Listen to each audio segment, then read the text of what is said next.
Un bal implique de nombreux préparatifs pour que la soirée soit mémorable et c'est précisément ce à quoi nous assistons dans ces 3 premiers épisodes de la saison 2 menant inexorablement à la danse des dragons.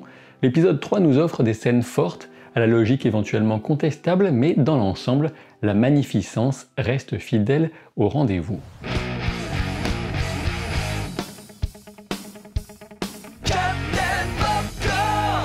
Si ces vidéos vous plaisent, je vous rappelle que vos abonnements, pouces en l'air et commentaires sont la meilleure façon de les soutenir, outre le Tipeee Captain Popcorn. Vous l'aurez certainement remarqué, la tapisserie de l'histoire des Targaryens évolue au fil des événements majeurs, et on y trouve maintenant la mort du petit Jaehaerys et la pendaison de tous les ratiers de Port-Réal avec des rivières de sang, n'augurant rien de bon pour la suite. Toutefois, avant d'aller plus loin, je vous propose un rapide retour sur un détail de l'épisode 2 qui m'est revenu alors que je me replongeais dans des recherches sur le déroulement de la danse des dragons dans les livres. Lorsqu'Alicente et Helaena se prêtent à la procession avec le corps du pauvre petit héritier assassiné, Helaena regarde un instant un homme prostré au sol, sale, qui semble être manchot. Voilà très certainement un personnage que nous serons appelés à revoir, et si vous avez lu les livres, et sans en dire trop pour autant, sachez tout simplement que je pense qu'il s'agit du berger. Il y a un autre personnage que j'avais oublié de mentionner dans l'épisode 2, mais le troisième nous en apprend davantage sur lui, donc j'y reviendrai en temps voulu au cours de la vidéo. Toute la stupide cruauté de la guerre entre voisins qui se côtoient depuis des générations est résumée dans la bataille du Moulin Brûlé opposant les Bracken aux Nerbosques. Les Bracken soutiennent les Verts et Aegon II, ils ont pour armoirie un étalon rouge cabré sur un écusson doré. Les Nerbosques soutiennent les Noirs et Rhaenyra, et ont pour armoirie un baral blanc sur un écusson noir bordé de rouge avec des corbeaux en prime. La transition entre cette jeunesse pleine de vie et ce champ de cadavres avec le moulin brûlé en fond dit en quelques images ce que l'auteur J.R.R. Martin pense de la guerre. On apprend durant la session du conseil restreint de la bouche d'Aemond que Samuel Nerbosque, seigneur de la maison Nerbosque, a été tué durant cette bataille, ce qui pourrait permettre de considérer ce massacre réciproque comme une prétendue victoire Bracken. Bien évidemment, on y voit une mise en garde quant au destin qui menace les deux camps en cas de guerre ouverte de succession, une guerre qu'on essaiera d'éviter une dernière fois dans cet épisode 3. Dans le camp noir, il ne fait aucun doute que la voix de la sagesse est celle de Rhaenys, qui donne quelques conseils tout en laissant Rhaenyra s'imposer face aux siens. Même s'il reste quasiment silencieux, on comprend parfaitement que Jaehaerys a envie d'en découdre aussi bien pour venger son frère qu'en représailles de la tentative d'assassinat sur sa mère. Parfois, le bon sens et le rejet d'une activité aussi abjecte que la guerre ne suffisent pas et les gens foncent tête baissée vers la solution de facilité, trop heureux qu'on leur serve un bouc émissaire en laissant libre cours à leurs plus bas instincts. C'est clairement la tendance chez les hommes au pouvoir, d'autant plus depuis que Otto Hightower n'est plus main du roi. Le poids d'une responsabilité totalement différente de ce à quoi il a été habitué pèse lourdement sur les épaules de Sir Criston Cole, qui n'est pas loin de nous faire une petite crise d'angoisse. La différence avec Otto se fait durement ressentir puisque c'est lui qui orientait les discussions du conseil, saisissant le moindre flottement pour rediriger les échanges vers les priorités qu'il avait définies.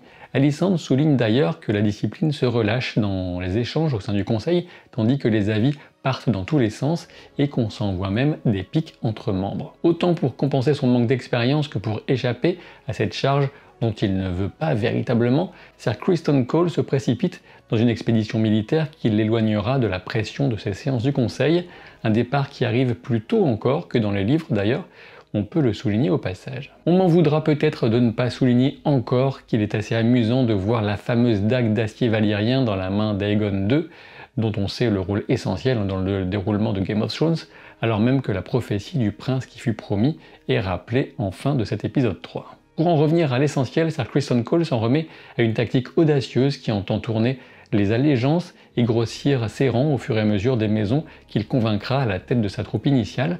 On remarque aussi qu'il ignore totalement l'avis émis par la reine douairière Alicente, ce qui alimentera la réponse qu'elle donnera à Rhaenyra en fin d'épisode. Il est trop tard, la parcelle d'influence qu'elle semblait exercer auparavant lui est glissée entre les doigts. Criston Cole mise sur la discrétion tandis que le roi Aegon II tente de s'auto-persuader de sa valeur, ce qui laisse son conseil pour le moins coy et sceptique. Dans cet épisode, le parallèle entre Aegon II et Rhaenyra passe essentiellement par leur recrutement respectif de maîtres espions, Larys d'un côté et Mysaria de l'autre. La remarque de cette dernière sur la solitude de Fumée des mers ne fait que renvoyer Rhaenyra à la sienne, alors même que Daemon l'a laissée en plan dans un moment déterminant. Entre solitude du cœur et solitude du pouvoir, on peut dire que Rhaenyra poussera cette thématique à son terme en éloignant même ses 3 plus jeunes enfants. Ceci dit, on pense à la scène du nouveau personnage, Adam de Karen, qui observait le dragon tout en ramassant des coquillages. Dommage peut-être de ne pas l'avoir revu, ni lui ni son frère, dans cet épisode 3. Le sujet reviendra plus tard dans la saison et on aura l'occasion d'en reparler en détail. L'envoi de Rhaena au Val d'Arryn pour accompagner les enfants en bas âge de Rhaenyra permet de souligner combien elle se sent inutile sans dragon, d'autant plus que sa sœur Baela prouvera sa valeur en rapportant la nouvelle du déplacement de troupes de Criston Cole. Ceci étant, pour nous spectateurs, c'est la perspective d'enfin rencontrer Lady Jane Arryn aux Airiers, mais aussi de reconnaître au passage que parmi les 4 œufs de dragon qui sont confiés à Rhaena, 3 correspondent à ceux qui reviendront bien plus tard à Daenerys. Dans les livres, ces œufs sont envoyés bien plus tôt vers le continent et par d'autres personnages. L'idée de les ajouter ici me semble judicieuse et confère un peu plus de poids symbolique à cette mise en sécurité, évitant au sens propre comme au sens figuré de mettre tous ces œufs dans le même panier. Au sujet de Rhaena, autant évoquer dès maintenant l'échange entre ses grands-parents, Rhaenys et Corlys. Prévoyante, Rhaenys enjoint son mari à penser à un héritier, sachant que le choix se limite à Joffrey et Rhaena. Mais Corlys a du mal à admettre qu'on puisse lui succéder sans être profondément en lien avec l'élément marin. On a l'impression qu'il cherche autant à repousser l'admission de sa propre mortalité et des dangers de la guerre qui s'annonce, ce qui est étonnant pour un homme venant de réchapper de justesse à la mort. Sa remarque sur le fait d'être un bon marin laisse supposer qu'il envisage peut-être de naviguer à l'instinct au cœur de la tempête qui menace les 7 royaumes. Ce qui est évident, c'est que Corlys brille par son absence au conseil de Rhaenyra, conseil qui tente clairement d'écarter la reine des décisions de guerre pour la seule et unique raison qu'elle est une femme, bien sûr. La notion selon laquelle les hommes mènent le monde à la guerre découle malheureusement d'une simple observation de la réalité, ceci dit, même si on pourra bien évidemment toujours trouver des exceptions du côté de rares femmes véritablement sanguinaires et menant leur nation à la guerre. En parlant d'hommes sanguinaires, venons-en à certaines des toutes meilleures séquences de l'épisode et de ce début de saison avec Daemon à Harrenhal. Du début à la fin, des plans larges jusqu'au moindre détail, cette représentation visuelle et sonore du plus grand et aussi du plus abîmé des châteaux encore utilisés à Westeros est tout simplement parfaite. On peut penser ce qu'on veut de Daemon, mais son courage physique n'est plus à démontrer, à tel point qu'il confine à la témérité. Alors qu'il avance seul dans les couloirs et halls délabrés, on entend les échos des fantômes de ce château, dont la réputation de lieu hanté n'est plus à faire depuis les tragédies qui s'y sont succédées. Le contraste entre l'exploration angoissante de tout ce vide et l'accueil chaleureux du gouverneur Simon Fort vient parfaitement déjouer les attentes et propose un délicieux mélange d'humour et de tension. Mais attention, Daemon veut qu'on lui serve du votre grâce comme s'il portait la couronne autant que Rhaenyra, ce qui s'inscrit directement à la suite de leur dispute en soulignant combien sa nièce et épouse avaient vu juste. Si la scène en elle-même n'était pas suffisante, on y ajoute un plan de type œil de Dieu sur la table magnifique, et quand on sait la présence du lac Œil-Dieu qui jouxte le château et son importance, on ne peut qu'apprécier davantage encore ce clin d'œil, si j'ose dire. Félicitations à la réalisatrice Geeta Vasanth-Patel, qu'on trouvera pour le dernier épisode, 8e de la saison. Mieux encore, l'étrange vision de Daemon qui se nourrit de ses remords vis-à-vis de Rhaenyra et du pauvre petit Jaehaerys l'emmène aux frontières du surnaturel, d'autant plus qu'il termine au pied du Barral donnant sur le lac. On apprécie au passage le retour express de Millie Alcock dans le rôle de Rhaenyra jeune, un choix qui souligne le déséquilibre du rapport initial entre un oncle et sa nièce, à n'en pas douter. Le Barral est un symbole de la puissance des anciens dieux, pour rappel, c'est là qu'une femme, dont on ne connaît pas encore le nom, annonce à Daemon qu'il mourrait ici, un sujet à développer en fin de vidéo dans la partie spoiler livre. En parlant de remords et de surnaturel, la scène entre Helaena et sa mère nous rappelle que la reine est, de loin, la personne la plus douce et bien intentionnée de la série. Pas de prophétie cette fois, et la série fait bien de ne pas réduire ce personnage à cet unique usage. Dans ces paroles, on a plutôt la prise de conscience des souffrances du peuple de Port-Réal et le destin commun qui fait de tous des humains avant de voir une distinction entre noblesse et roture. Au-delà, Alicente découvre que sa fille n'a pas oublié ce qu'elle a vu, tandis qu'elle cherchait refuge suite à l'assassinat de son fils, et son pardon en dit long. Et oui, elle pouvait supposer, peut-être Helaena, que si Criston Cole avait monté la garde ou chargé d'autres de le faire plutôt que de renier son vœu de chasteté, les choses n'auraient pas aussi mal tourné. Pendant ce temps, Aegon II joue au roi guerrier, et quoi de mieux pour ce faire que d'endosser le costume de circonstance, à savoir l'armure même d'Aegon le Conquérant, une armure unique puisqu'elle est forgée du même acier valyrien que celui dont sont faites les fameuses épées. Les manipulations de Larys Fort continuent en venant semer le doute quant aux intentions d'Aemond et Alicent qui éloigneraient volontairement Aegon de son trône afin d'usurper son pouvoir. Aegon lui-même n'est pas dupe de l'illusion de contrôle qu'il tente de projeter et le regard qu'il jette à son reflet en dit long. La transition vers la taverne est d'autant plus intéressante quand on comprend l'intention de passer d'un rôle à un autre. En effet, si Aegon joue au roi conquérant, tout laisse supposer qu'Ulf le Blanc, qu'on avait entrevu pour la première fois durant l'épisode 2, s'invente lui aussi un personnage pour mettre du piquant dans sa vie. Ulf raconte au premier venu qu'il serait le fils de Baelon le Brave, et donc le frère bâtard de Feu Viserys et de Daemon. Cet Ulf utilise l'expression « semence de dragon » pour désigner les enfants illégitimes dans son genre. Absolument tout porte à croire qu'il raconte n'importe quoi, et notamment la couleur de ses cheveux, même si, de toute évidence, il a raison quand il souligne qu'on peut être Targaryen sans avoir la fameuse chevelure argentée.